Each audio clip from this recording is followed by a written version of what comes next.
I don't really understand what a Christian is. I was confused.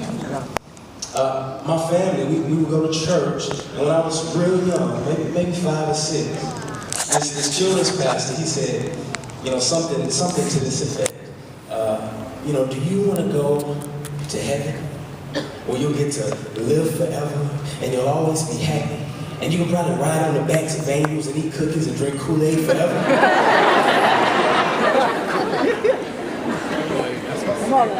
Or do you want to go to hell where you burn forever? I'll take the first one. Like that. That's not really how it works. But he basically said, you know, if you want to go to heaven, repeat this after me. So I repeated this prayer after him, the sinner's prayer. And he led me in this, you know the sinner's prayer is like, Father, I'm sorry. And I was just repeating his words after him. And I thought that after I prayed that prayer, that made me a Christian. I thought that because I said those words, and even someone said, you know, if you prayed that, you're a Christian. I thought because I said those words that I was, but when I look back, I don't think I was a Christian. Because I think I was just saying words. I didn't get what I was saying. It was no different than me reading something in the newspaper. They were just words. I didn't get it. I went to a Christian church, and maybe I'd gone to some Christian events, and I knew Christians, but I did not know Christ. It is possible for you to go your entire life identifying yourself as a Christian and to still not know Him. That's possible. We see it in the Scripture. So the question that we have to ask ourselves is, what is a Christian? It's not just somebody who just said, I'm a Christian. What is a Christian? A lot of people think a Christian is somebody who's perfect and live this squeaky clean life. Or some people think Christians are people who really have messed up lives but pretend they live squeaky clean lives. Well, that's not what a Christian is. What a Christian is actually the opposite. A Christian is not someone who pretends they're perfect. A Christian is someone who recognizes that God is perfect. Amen. That we are not. Because of that, trust in Jesus. For the righteousness that we have. Trust in Jesus. Put their faith in Him.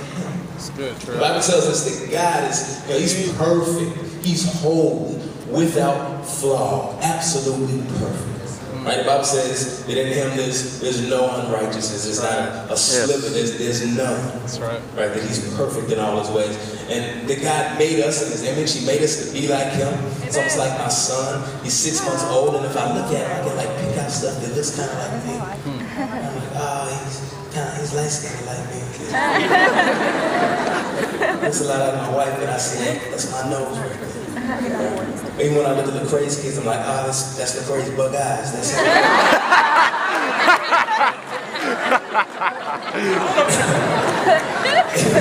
And so God made us in His image, right? So when people would look at us, not that we look physically like Him, God doesn't have a body, but that we would be like Him in our character. So people could look at us and they'd say, look at how He loved Him. That's what God's love is like, right? And look at that justice. That's what God's justice is. So God made us to be like Him, but the truth is, we're not.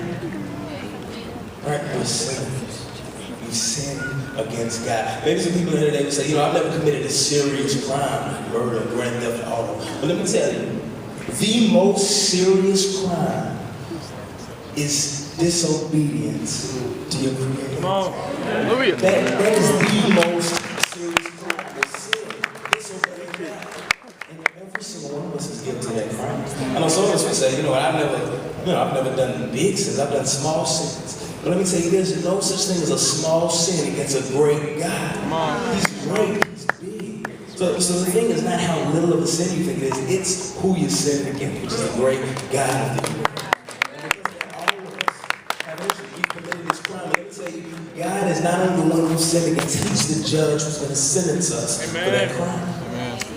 Yeah. And He's not just going to let us off the hook, because all of us are guilty. So let me tell you what God has done.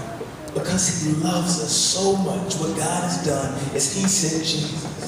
Jesus came to this earth. Jesus did not commit these crimes against God. Actually, Jesus, what He said is, I always do the will of the Father. Jesus always glorified God in everything that He did. He was never sinfully angry. He never looked upon a woman with lust. He never lied. Never even had an evil thought for a second. Perfect. Come on. And at the end of His life, Jesus went to the cross. And I know sometimes we think of the cross, we have it on our necks, but I don't think we really understand it. Let me tell you what the cross is like. The cross is like, say we had committed one of those big crimes, say we blew up a building and we're about to get sentenced to the death penalty, we're about to sit in that electric chair. Let me tell you what the cross is like. The cross is like just before they pull that lever, the fry us in an electric chair, Jesus steps in and says, I got it. Jesus sits in that electric chair and he takes that for us. Takes that death for us. That's what the cross is.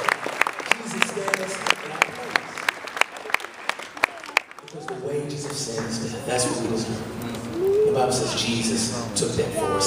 And the judge is like, well, because he took your penalty, your pardon, you're free. You're free now to live a free life. That's what the cross is like. Come on. Jesus, though he did die on the cross in our place, he rose from the grave because he's perfect. He's not a sinner. And let me tell you, the way we're supposed to respond to that, we're supposed to respond to that not by saying words, right? Not just by repeating a prayer after somebody. Not just by coming to a Christian event. The way we respond to what Jesus did on the cross is by seeing that sin and put it there for what it is. So I see that this sin is offensive to you, God. So I want to let go of that sin and I want to cling to Jesus. Put your faith in Jesus. Follow Jesus. All right, don't try to just do a bunch of good stuff to get to God. That's like trying to climb Mount Everest with no arms. Instead of trying to climb it, cling to Jesus. He'll take you up to God. Put our faith in Jesus.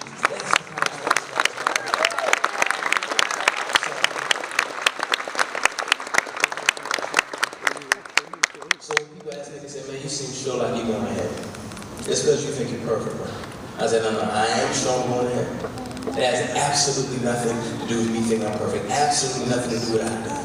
It has everything to do with Jesus and what he's done.